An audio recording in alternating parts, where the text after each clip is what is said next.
Hey, what's up, everybody? True Boxing here. Thank you for coming back to get hit with the truth. So today we are continuing the True Boxing annual top 10s as we are going to look at my number 7 light heavyweight in the world right now, the undefeated WBA regular light heavyweight champion, David Morrell Jr. Now, before we get into that, if you could smash the like button, leave a comment, or subscribe to the channel, I really do appreciate any and all support that I can get as I continue to build my channel here.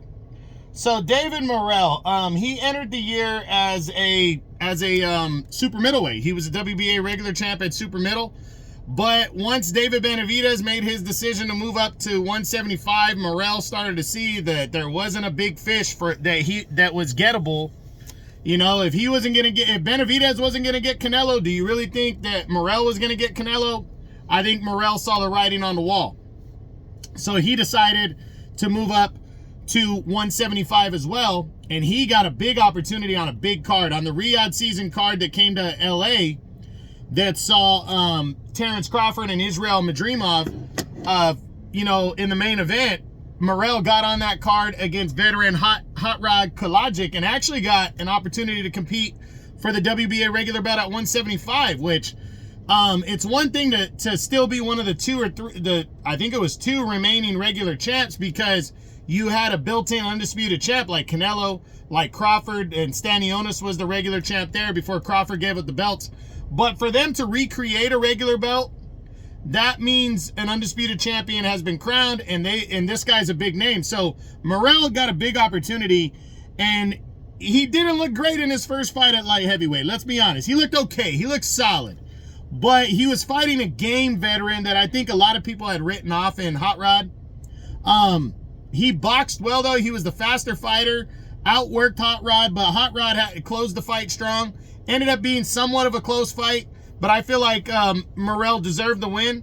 But it was kind of his debut. You know, it was his debut, not kind of, at 175, and he became the WBA regular champion, which was a big deal. But he had to wait a little bit before finally, late in the year, it was announced.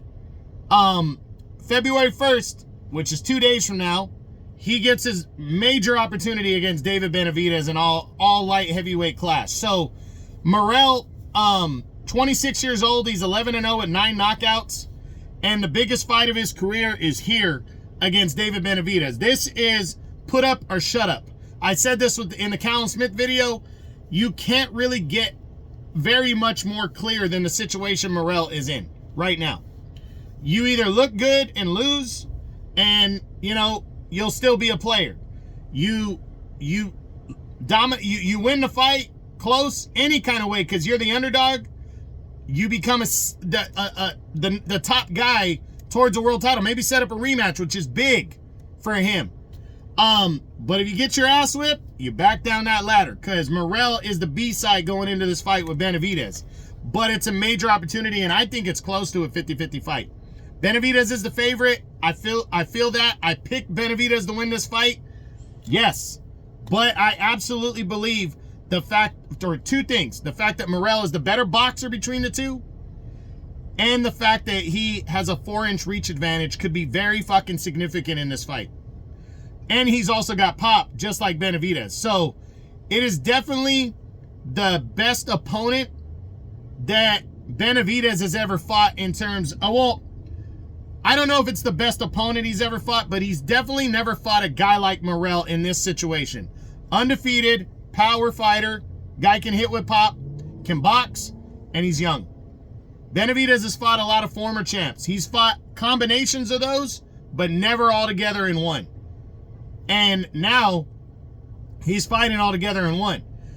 I can see Morrell winning this fight, and if he does, then I think that's, sky's the limit for him. He becomes a top, especially if he smashes Benavidez. He smashes Benavidez. David Morrell is a serious fucking player at 175 if he dominates and knocks out David Benavidez.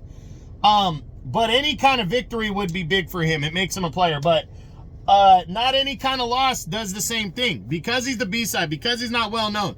He goes and gets his ass whipped. He drops down the ladder, and because he's young and strong, he might not be given a ton of fucking opportunities just like he's used to. So he needs to cash in here. He needs to look good. And you can't get a better opportunity. So very much to springboard yourself to bigger opportunities. So big time fight, Saturday, February 1st, main event, Amazon Prime pay-per-view, Morrell, it's his moment. So that's it. That's what I got. That is my number 7 light heavyweight in the world right now, the undefeated WBA regular light heavyweight world champion, David Morrell Jr. As the True Boxing Annual Top 10s continue, I hope you enjoyed the video. If you did, smash the like button, leave a comment, or subscribe to the channel.